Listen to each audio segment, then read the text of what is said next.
Hey guys, Sam here from Garvey Hyundai. Today I'm going to talk to you about this beautiful 2023 Elantra Limited. So come on over here and take a closer look. So here in this 2023 Elantra Limited, it's loaded, as you can see, has a moonroof. It also has leather interior. It's going to have heated seats. It's going to have navigation, Apple CarPlay, Android Auto, the starter on the key fob. Here's a few other things that you may not know. In the back seat, if you're looking for a little extra storage, I can show you how to make the storage space bigger. So follow me. So I have this box here. Obviously it's bigger than looks like the trunk space. So you can either pop your trunk with the key fob or you can push here. It does open it.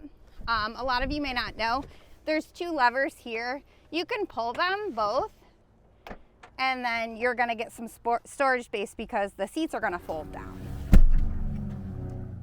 And then as you can see, I'm putting this huge box that's about as tall as me in the back, and you have lots of storage space. You can also still put your groceries back here. This Elantra Limited also does get 34 miles per gallon combined. It's under 30,000 fully loaded.